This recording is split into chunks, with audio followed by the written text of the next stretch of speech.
are dairy products necessary for human health? That's a good question. So we want to know, what does the science say? And notice I will always use the expression dairy products. They're not foods. Dairy products are advanced in Western countries as necessary for human health, but these recommendations are the result of very aggressive marketing by the dairy industry. They are absolutely not supported by any science whatsoever. And this is a quote from the book of Daniel in the Bible. Daniel and his companions ask, "Give us vegetables to eat and water to drink." It's from the first chapter of Daniel, verse 12. Good advice then, even better advice now. So, how old is the human species, modern human beings, Homo sapiens sapiens? Well, according to evolutionary theory, modern humans are 100,000 years old. That's how long modern humans have been around. Well, then let me ask you, how long has the practice of dairying been around? And that is using other species' milk for consumption by human beings. Well, less than 6,000 years. So think about that. If human beings have been around for 100,000 years, but the practice of sucking on the tits of another animal has only been around for 6,000 years, the question naturally comes, then if these products are so essential for our health, how did we survive as a species for over 94,000 years without them? Well, we survived because clearly they are not essential. And I just want you to notice some things. Look at the butts of these cows. You see this feces everywhere? You notice how they're in and around the udders? That's how they get into the milk, and from the milk, the ice cream, the cheese, the yogurt, and everything else that's made from that milk. There is nothing sanitary about the practice of dairying. So if you're drinking milk or eating anything made from that milk, you're getting a healthy load of manure. All right, well, let's just briefly review some dietary patterns in health. An article entitled Dietary Patterns in Mortality, Common Threads and Consistent Results, published in the Journal of Nutrition in April of 2014, reviewed 4 dietary patterns around the world that were associated with a lower risk of death from heart disease, cancer, and death from any other cause. Take-home message is, if you want to reduce your risk of dying from any cause, you need to eat a plant-based diet. Diets that were rich in plant foods, meaning whole grains, variety of fruit and vegetables, nuts and legumes, was shown to reduce the risk of dying from any cause and was supported by extensive scientific research. Blue zone data from, again, around the world showed that worldwide populations consuming either a primarily or entirely plant-based diet have the lowest risk for chronic disease, dementia, mood and behavior disorders, and also the greatest longevity. And interestingly, the closer a population gets to an entirely plant-based diet, the longer they live and the lower their risk for chronic disease. Now, there were 4 blue zones identified around the world, and there's only one blue zone identified within the United States. That blue zone is in the United States. It's in Loma Linda, California, where a population of Seventh-day Adventist vegetarians and vegans live. And it turns out that within the 4 blue zones, the Seventh-day Adventists are the ones who actually live the longest of all the individuals within the blue zones. They live on average longer than even the Okinawans. And within the United States, some of the Adventist men live 9.5 years longer than the average American man, and the women live 6.6 years longer than the average American woman. That does not mean that being plant-based is better for men than women. It's just that women, you guys already outlive us so long that there's just less room for improvement. We have voluminous research that is very, very consistent. Plant-based diets have been consistently shown in medical research over the last 60 plus years to decrease risk for all of these chronic diseases, as well as cancers, hypertension, strokes, autoimmune diseases, and obesity. Medical research has shown that the roots of adult chronic diseases are formed in childhood. Studies show that children fed diets high in red meat, animal protein, and dairy products are at increased risk for heart disease and hormone-related cancers such as breast and prostate cancers as adults, and can have up to triple the risk for colorectal cancer as long as 65 years after exposure. And again, I'm emphasizing this, ladies and gentlemen, because if you don't care about yourself, you ought to care about your children and grandchildren. Okay? So, you might say, well, I don't care. I'm going to go get that triple bacon cheeseburger, but darn it, should you be feeding it to your babies? Studies have also consistently shown obese kids equal obese adults. Autopsy studies on children eating the standard American diets that have been killed in accidents show that they have the beginnings of coronary artery disease as young as 12 to 13 years of age. In the summary of the third expert report that was published in 2012, sponsored by the World Cancer Research Fund in conjunction with the American Institute for Cancer Research, the report again emphasized the link between preventable dietary exposures and cancer risk. So again, this is yet another research body that is showing the same thing. Dietary, physiologic, and lifestyle factors that were shown to increase risk for cancer were red and processed meats, heme iron, which comes from meat, high levels of sodium, alcohol, obesity, chronic inflammation, and a lack of regular exercise. Protective dietary components were vegetables and fruit, whole grains, legumes, both soluble and insoluble dietary fiber, plant-derived vitamins and antioxidants such as vitamin C, E, and selenium and folate, and phytochemicals such as carotenoids, I'm not even going to try to say that. Isothiocyanates, flavonoids, phenols, to name a few. In addition, the report urged the elimination of calorie-dense, high-energy foods like sugar-sweetened beverages and foods high in total and saturated fat, both to lower disease risk and reduce obesity. Now, just a little word that does not mean you should never have a piece of birthday cake or some lemonade, but it's not something you should be doing every day on a regular basis. All right, well, let's talk about milk, shall we? And up here, you can see a chart that shows you milks of different species. And what I want you to see is that at the top here, I have a bunch of carnivores, and at the bottom, I have 2 plant-based species. And what I want you to notice immediately is that the carnivores all have milks that are much higher in both protein and fat content. Why is that? That's because carnivore infants are born at a very immature state of development, because clearly pregnant female carnivores can't be out hunting with a giant belly full of babies. They would kill themselves and their babies. So their babies are born at a very immature level of development and essentially complete their development outside the womb. As a result, they need a lot more protein and a lot more energy to complete that development.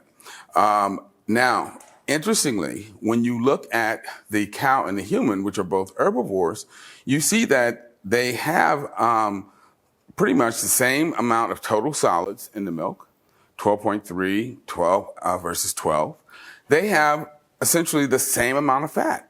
Cow's milk has 3.6% fat. Human milk has 3.7% fat, right? But the type of fat is completely different. Why do I say that? Well, you can churn butter from cow's milk, and you can make ice cream from cow's milk, but you can't do that from human milk. Anybody out here ever seen human milk? You notice that it's very thin looking, right?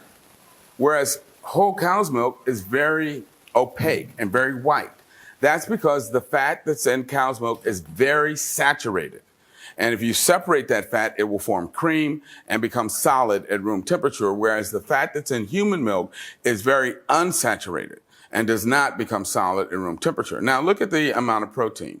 The amount of protein in cow's milk is almost 3 times what it is in human milk. Why is that? That's because baby calves grow much faster than baby humans. Humans are the slowest growing terrestrial animals on the planet. We take essentially 18 to 20 years to reach full maturity, whereas a baby calf, by its first birthday, will be grow from about 80 pounds to close to 600 pounds. And so they need a lot more protein. But now let's look at the amount of sugar, which is the lactose that's in the milk. Human milk has 1.5 times as much sugar as cow's milk. Why is that? Well, actually, any brain only uses carbohydrate or sugar for its metabolism. And proportionately, humans have the largest brains of any species on the planet. And as a result, the baby needs a lot more sugar for its brain. And that's why there's more sugar in human breast milk. And when humans feed their babies cow's milk, not only are they harming their baby in a number of different ways, but they're relatively starving that baby's brain for the energy that it needs. So what are some other health problems associated with cow's milk? Well, because cow's milk can exacerbate, or it's designed to stimulate immune development, it can actually overstimulate an immune system and exacerbate problems with asthma. Now, what is one of the primary ways that our respiratory system protects itself from infections? Somebody out there tell me. Well, inflammation, but what does that inflammation do? How does your respiratory tree keep itself clear of dust, dirt, bacteria? Mucus, exactly. Lines itself with mucus. The mucus traps the bacteria in the dirt, and you either spit it, cough it out, or you swallow it. Well, what happens when you overstimulate mucus production? You start to clog up your respiratory tree. And that's what drinking cow's milk will do. It overstimulates the production of mucus, and that can clog up the respiratory tree and exacerbate the symptoms of asthma. It also can make sinusitis worse because, again, overproduces mucus that will cause the sinus cavities to become clogged. In places where people eat a lot of dairy foods, type 1 diabetes is off the charts. And that's because the proteins that are in cow's milk can be broken down into protein fragments that stimulate the immune system to make antibodies that can destroy insulin-producing cells in the pancreas. The inflammatory components of cow's milk can also cause the overproduction of acne or exacerbate acne. And the allergy that people can develop to cow's milk proteins can inflame the intestinal tract to the point that people will develop constipation, they can develop anemia, and they also can end up with these rashes that babies sometimes get. Well, what about bone health, right? Because that's why we're all told that we need to drink cow's milk, because supposedly it makes strong bones.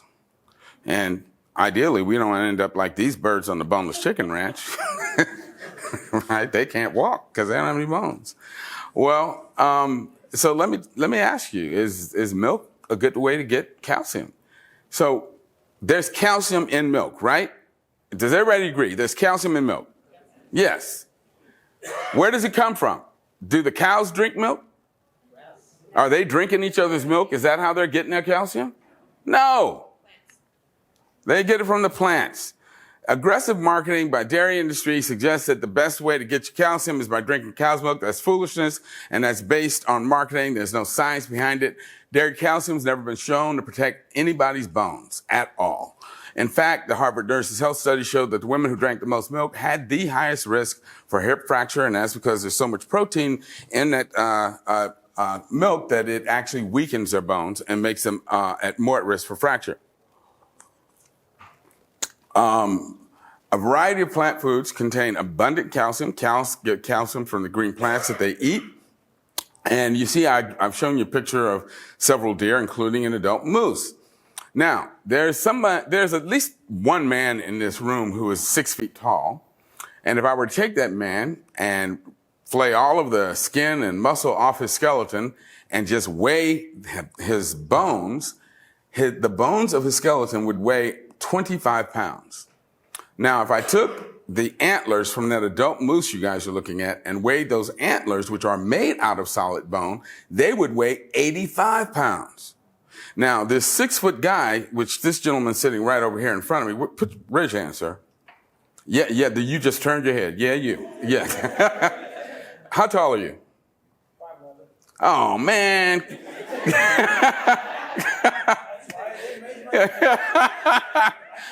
Oh, come on, you should have lied. Okay, so who's 6 feet tall? All right, raise your hand. All right, he's 6 feet tall. Took him at least 18, 20 years to get that tall. If I weighed his bones alone, they'd weigh 25 pounds. If I weighed the antlers on that moose, they would weigh 80 to 85 pounds. That moose grows those antlers in 3 months, eating nothing but green plants. And they're made out of solid bone. There's plenty of calcium in green plants. You don't need to drink milk. So my point, you drink milk, you just might have osteoporosis. So the point is this. If you think about it, all the animals and all the other humans in the world show that liquid sources of calcium are not the best way to obtain calcium throughout your lifetime or build a strong adult skeleton, because milk is for babies. Like the skeleton, just saying. All right, so let's look at the association of hip fracture and milk consumption. Again, look at the countries around the world, consuming the most dairy, higher risk for hip fracture. And again, it's because the animal protein leaches calcium from our skeletons. Again, when you look at animal protein intake versus fracture risk, same type of curve. More animal protein, higher the risk for fractures. Our bodies don't store any protein, so there's no advantage for consuming protein in excess of your daily needs. All protein that's not utilized for homeostatic purposes, in other words, it's not incorporated into either muscle or used to replace protein that's been destroyed, is converted into carbohydrate. And as these animal proteins are converted into carbohydrate, the sulfur comes off as a weak acid, and in excreting that acid, our kidney loses the ability to retrieve calcium from our urine, and then the calcium is then taken out of our skeleton.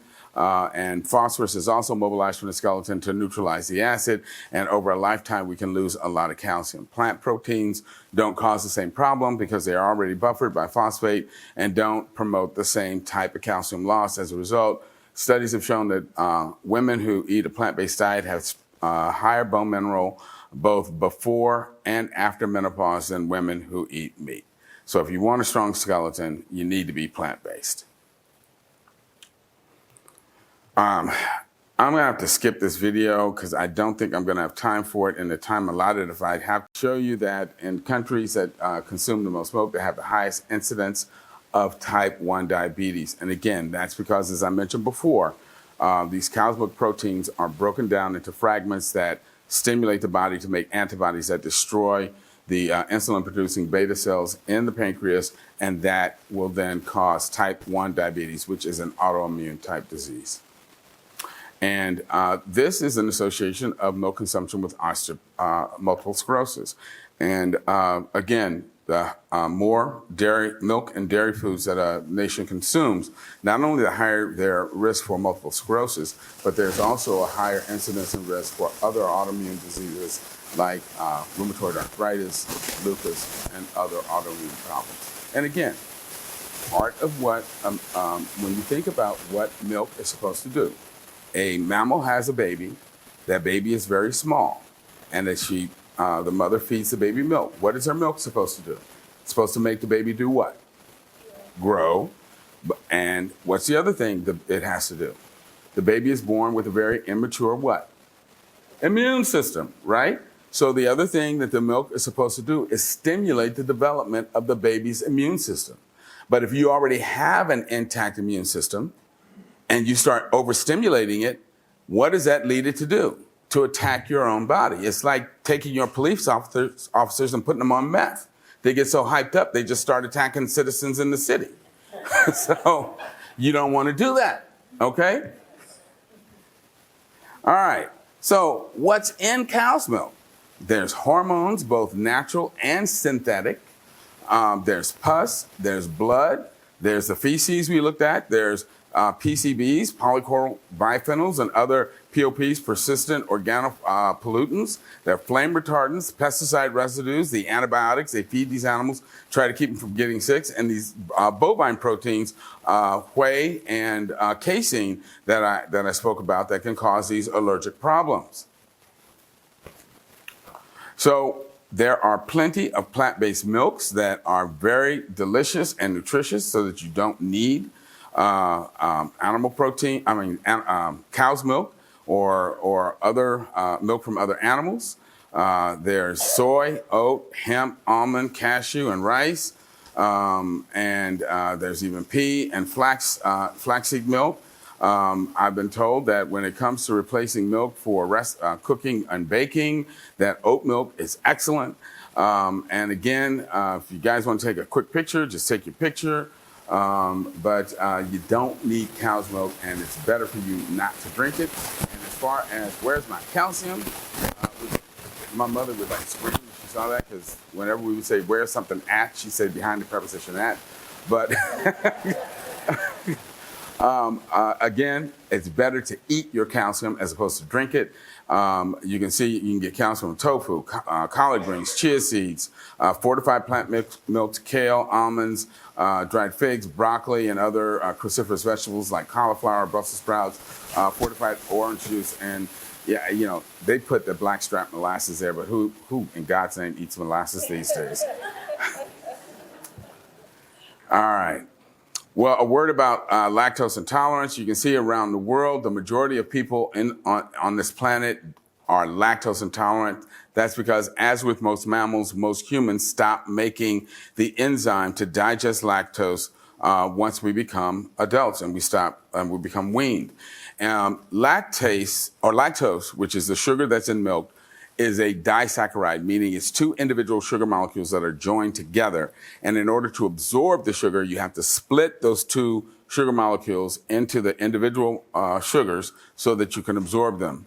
The enzyme that splits them is called lactase. All babies make lactase, but once you stop nursing, you stop making the enzyme because you shouldn't be, well, if you're putting your mouth on a breast, it's usually not for nursing purposes. Tried to say that as delicately as I could. Yeah. And it's only in a very small number of people around the world that they have become what are called lactase persisters. But as you can see, in African countries and Asian countries, most of the people in those places do not continue to make lactase, excuse me. So I asked the question, if you got milk, then you just may have lactose intolerance. And if you look at this picture that's coming up, you can see that these poor people of color with their milk mustaches are struggling to get into this bathroom because they've got trouble. They drink milk, and boy, are they in trouble. And that's because 75% of the people of color, or people worldwide, are lactose intolerant. Color, around 73 to 75% of African Americans, 95% of Asian Americans, 74% of Native Americans, and 53% of Hispanic Americans are lactose intolerant versus only about 30 to 33% of Caucasian Americans. Now, when you look at the prevalence of lactose intolerance in West Africa, it's actually 90 to 95% or more. And you contrast that with only about 75% of African Americans. Why is that? It's because of late night creeping into the slave quarters and gene mixing. Just thought I'd share that with you guys. Lactose, again, we already covered that. It's a disaccharide. You got to split it. And if you don't make the enzyme, can't absorb the sugar. And that's why people become lactose intolerant. Their symptoms include bloating, cramping, gas, diarrhea, and nausea. And I've heard people in the industry say, oh, it's not that bad. I'm like, yes, it is. And if you don't believe me, handcuff yourself to me and I'll drink all the milk you want. Because if I suffer, you're going to suffer. So Then some people say, well, but there's nutrients in milk, right? And you should drink milk because of the nutrients. I'm like, oh, really? Well, let's talk about the so-called nutrients. Well, there's what people call vitamin D, which is not a vitamin. It's not a vitamin. It's not a vitamin. It's a hormone. And so it's the proper name is 1,25-dihydroxycalciferol. We can just call it calciferol. And it is a hormone we all would make if we were running around butt naked in the sun like we're supposed to.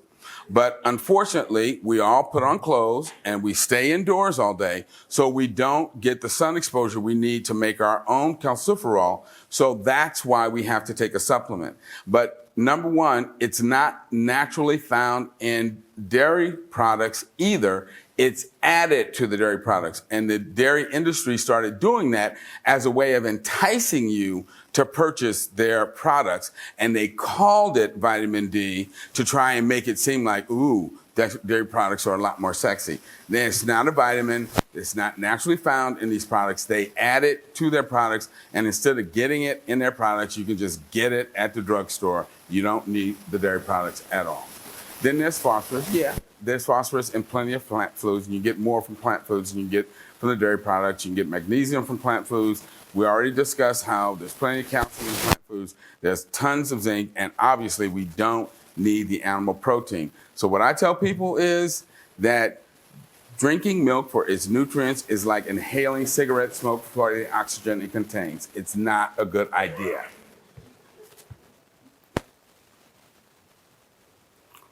All right, well, let's talk a little bit about protein, because protein is wonderful. It does all kinds of amazing things for us. Our bodies use it to make muscle, uses it to make skin and receptors. And the reason protein is so amazing is because it can do all these amazing things for us. And this guy says, no meat at all. Are you sure you're getting enough protein? Yeah, that's a question that everybody who's plant-based gets asked, right? Well, why is protein so important? It's important because tissues are made of protein building blocks, okay? Things like the clear cornea, the muscle, the iris muscle that gauges how much light comes into our eyes, the sclera that makes the eyeball, the cartilage that's in our nose, our skin. All the tissues of our body are made from protein. But what I want you guys to understand is that protein is only important because that is what our body is made up of. Our body does not use protein for energy, okay? So protein is important for the same reason wood is important in your house and brick is important in your house. Those things are important because you don't use those for energy. You don't burn them in your fireplace. You use them to build your home. So we're going to look at protein and discuss it in terms of building a house. So if you were getting ready to build a home, and you started out with a blank building spot, how much building materials you needed would depend on how many homes you were going to build, right? And how fast you were going to build those homes. So if you were going to build a home by yourself, you would not need 4 or 5 semis delivering building materials to you every week. Is that correct? Yes. But on the other hand, if you had a big, huge lot, and you were going to build like 10 homes at once, and you had an entire crew, you would need 3 or 4 semis bringing you building materials. Otherwise, you'd have a lot of guys standing around with nothing to do, correct? So the amount of protein you need depends on how fast you can utilize it. Does that make sense to everybody? All right. So again, deliver building materials at the rate they're being utilized. In other words, you only need to consume protein at the rate it's being utilized. That's why baby birds, which grow very fast, need a very high protein diet. Human beings, which grow very slowly, have the lowest protein content of any animal. Our milk, human milk, has the lowest protein content of any milk of any animal on this planet because we're the slowest growing. We don't need a lot of protein because we're very slow growing.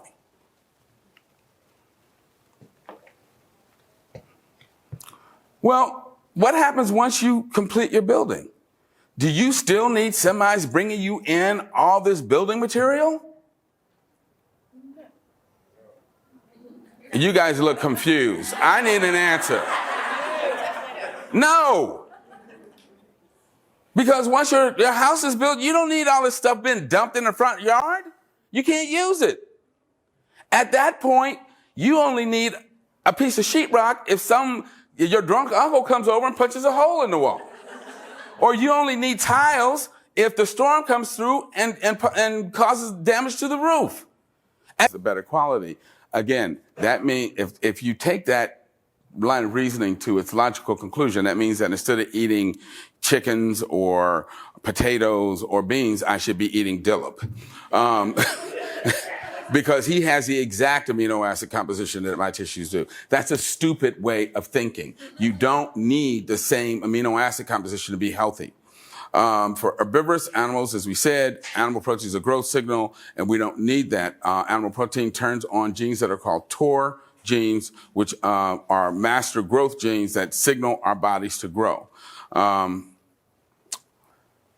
And TOR genes function as master regulatory genes for growth, and these genes should only be active when we are infants and growing rapidly.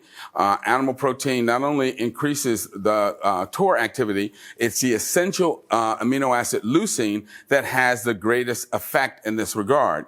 And I'm going to show you something about the difference between animal and plant protein and leucine in a minute. Decreasing animal protein intake not only decreases TOR activity, suppresses something called insulin-like growth factor 1 level, which is a hormone, because when your liver sees animal protein, it starts increasing the amount of IGF-1 it produces. But IGF-1, we know, also increases cancer risk, and cancer cells are covered with IGF-1 receptors. IGF-1 levels have been shown to be 9 to 13% lower in men and women who are on plant-based diets compared to meat eaters. In a landmark study with looking at people with higher animal protein intake, those people had a 75% higher overall mortality over an 18-year period and a 4-fold higher increase in cancer death over that 18-year period. So clearly, ladies and gentlemen, the science is clear. You eat animal protein, you're going to die. Much quicker. I mean, we're all going to die eventually. All right. This is showing you the differences in leucine content between plant foods and animal products or tissues. Okay? And what you see is that dairy products, eggs, and animal muscle is very high in leucine. And again, remember, leucine turns on those growth genes. Well, dairy products, make sense. You want baby mammals to be growing. You want that leucine to get in there, turn on those growth genes. But once that, cow, human, horse, giraffe becomes an adult and starts eating their normal food, which is grains or carrots or legumes, they shouldn't be turning on those growth genes. And look at how much less leucine is in those foods. It's enough to keep them healthy, but not so much that it turns on the cancer genes. Is that clear? That's why these foods are so much healthier. So you don't want to try and mimic animal tissue. That is not good for you. That will cause cancer. All right, and it will also increase these IGF-1 levels. Animal proteins also have a much higher content of methionine, which is a sulfur-containing amino acid that actually ages your mitochondria and causes them to become oxidized and malfunctioning. Whereas the primary sulfur-containing amino acid in beans and other plant foods is cysteine, which doesn't damage your mitochondria but does boost your immune function. All right, animal protein accelerates kidney damage, increases heart disease, diabetes, peripheral vascular disease, inflammation, bone loss, and so forth. All right, and there are, Corinne alluded to some of the growth promoters that animal producers feed to their animals. In 1979, there was an epidemic of breast enlargement in Italian children. They traced it back to the use of synthetic estrogens in animal production. Over in Europe, they had the good sense to stop using these growth promoters. Here in the United States, we still use them. That's why the European Union will not import American beef and feed it to their people. But these estrogenic growth promoters, such as Zeranol, they help the cows grow faster and put on more weight, but they also persist in their tissues and can cause, again, estrogenic tissue development in the people that eat these foods. Unlike the plant estrogens, which are actually healthy for us and protect us against disease, these things can increase the risk for breast cancer in women, prostate cancer in men. And it says, in the absence of effective federal regulation, the meat industry uses hundreds of animal feed additives with little or no concern about the carcinogenic and other toxic effects of dietary residues of these animals. And over the lifetime of Western women, they end up with estrogen exposure that is 4 times greater than rural Chinese women, and a breast cancer risk that is 5 times greater because of the greater exposure of the hormones that they're exposed to. All right, I'm just going to skip ahead real quick, just because, Wallace and Gromit, Wallace was always saying, there's no cheese, right? And Gromit says, well, that's because we're going vegan. And I just had a few slides talking about the problems with cheese, but I'm going to skip ahead to my slides on athletes, because I want to close with this for you guys.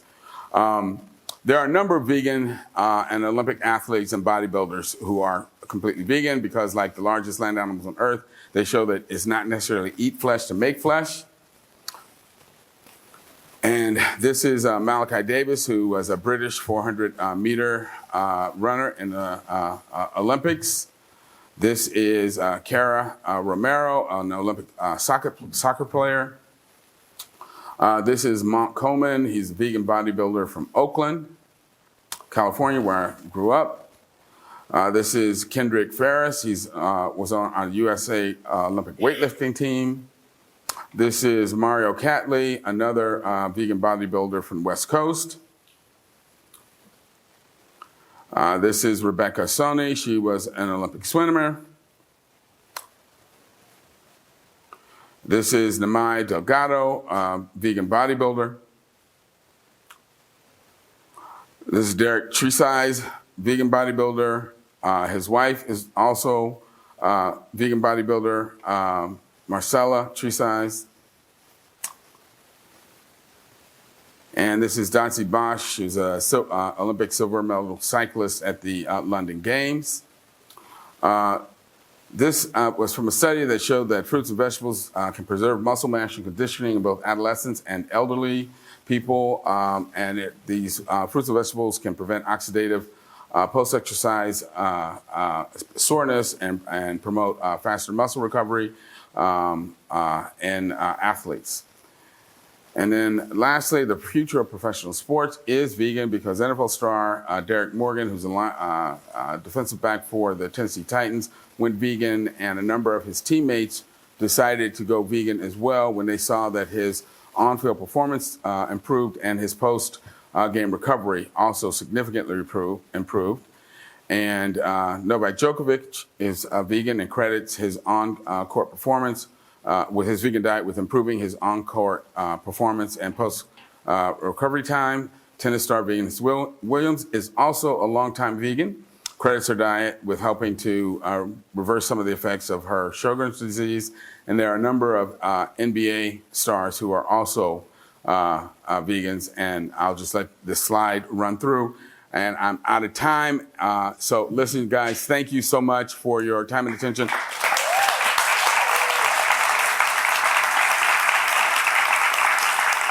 I'll hang out outside as long as you guys would like me to answer any questions you might have. Again, thank you.